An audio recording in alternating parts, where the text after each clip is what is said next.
Howdy. Let's talk about the creepy lyrics in the background of Spamton's theme song. This is gonna feel weird to talk about, because depending on who you are, and when you're watching this is either gonna be a groundbreaking new discovery, old news, or a weird historical archive of past mysteries. But I haven't found any good place compiling all of this, and I still feel the sins of my old videos crawling on my back, so let's have at it, shall we?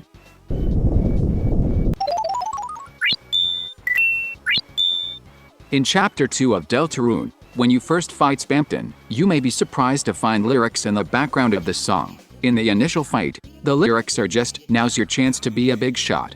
But what's really cool is, in the Neo fight, Big Shot actually has brand new lyrics. It's a bit hard to make them out, but if we listen closely, we can hear them right about here.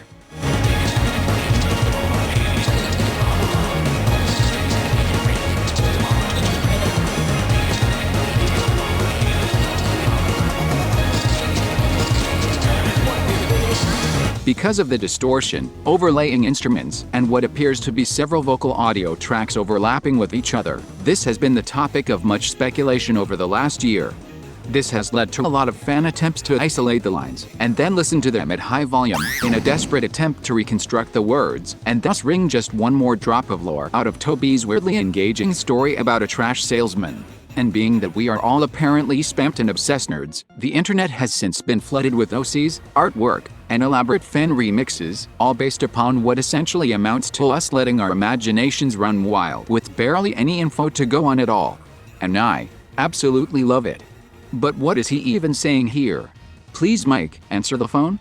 Is he suffering all alone, like Jevil in his little cell? Has he discovered some dark truth about the products, as alluded to by this interpretation, suggesting he's in suspense and wondering what we're really selling?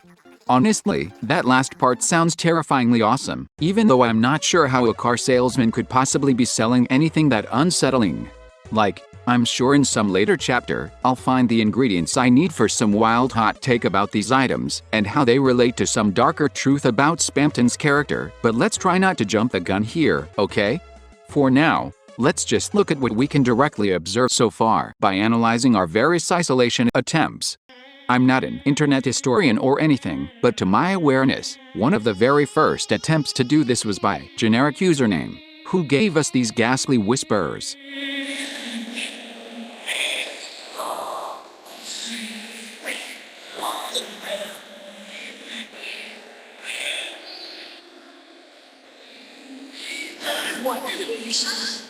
Very spook, but not very enlightening. Our next attempt was Dreaming.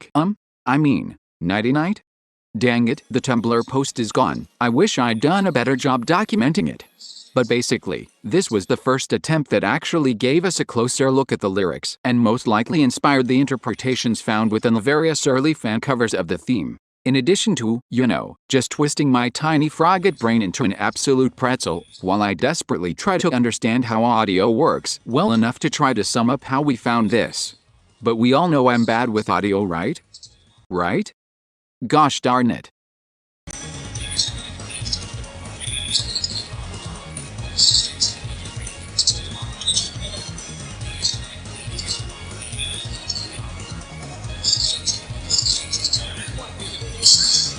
And now, we finally get to Blake Gunner's isolation.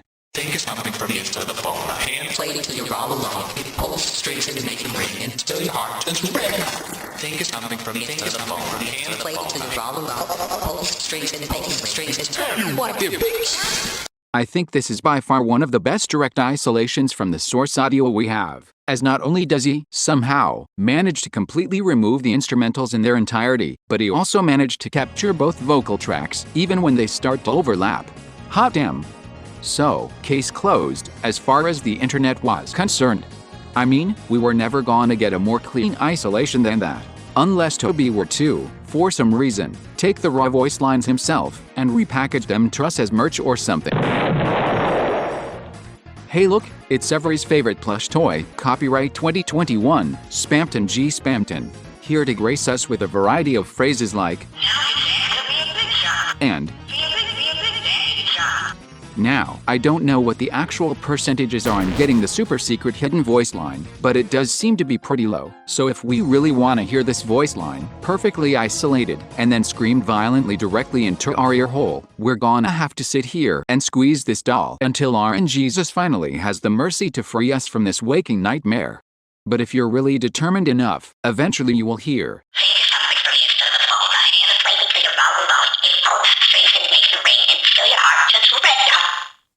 What's that? My audio quality is garbage? Don't worry, Sergio has us covered. Think of something from the inside of the phone. A hand is waving to your vowel bone. It pulls strings and makes them ring, and still your heart turns red. Think of something from the inside of the phone. A hand is waving to your vowel bone. It pulls strings and pulls ring. You want the bitch? Think of something from the inside of the phone. A hand is waving to your vowel bone. It pulls strings and makes them ring, and still your heart turns red. Think of something from the inside of the phone. A hand is waving to your vowel bone. It pulls strings and pulls ring. You want the bitch? Now, again remembering that I'm not an audio expert and at best spent a few months of my life doing transcription work, here's my current best guess as to what this says. He's coming for me, and sir the phone. I can't explain until you're all alone. He pulls the strings and makes them ring until your heart gets ripped up. I believe that this is the audio for the first verse, and for the second verse, he starts to say the same thing, but interrupts himself to say something like, You want the bitch? Tell you what, you big shot. What the heck does this mean? Well, for starters, it reinforces what we already learned during the Spampton sweepstakes. That Mike is most likely not some evil enemy to Spampton, but a friend who was likely pushed away by whoever he is. Probably Gaster, or the Knight. But again, this is just speculation. It's interesting to see the line, I can't explain until you're all alone, as it sort of implies that isolating Chris from their friends may have been a technique that was used on Spampton, possibly deliberately, in a sort of divide and conquer tactic, either to keep him away from Mike or to turn the Addisons against him. But to me, the most interesting line here is the one clarifying, until your heart gets ripped up, as for the longest time before I got the doll, I assumed he was saying, ripped out.